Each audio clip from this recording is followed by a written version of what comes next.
السلام عليكم أيها الرائعون. سوف نتحدث اليوم سويا عن سألت نفسك كتير وقلت يا ترى وأنا بتمرن آخد النفس وأنا طالع ولا وأنا نازل؟ هقول لك أنا دلوقتي. هيا بينا، ليتس جو.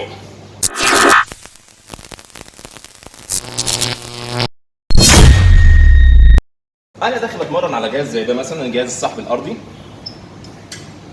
ابتديت أسحب وأرجع، وأنا بسحب هنا بعمل عملية الكونتراكشن، الانقباض. الوزن هنا بيطلع عكس الجاذبية. لما الوزن بيطلع عكس الجاذبية بطلع الزفير. قرب من شوية. لما الوزن بيطلع فوق عكس الجاذبية بطلع الزفير. الوزن بينزل مع الجاذبية باخد الشيق. يبقى اقيس كل حاجة على حسب الوزن.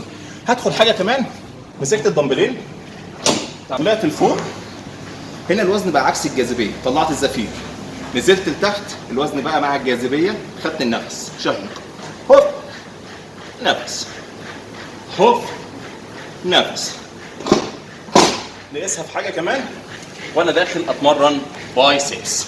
بطلع بالوزن فوق عكس، انزل مع، طالع اوف، نازل اون، طالع اوف، نازل اون. يبقى بشوف الوزن طلع ازاي وبدي معاه الاوف، ينزل اون. اقفل يا ابني.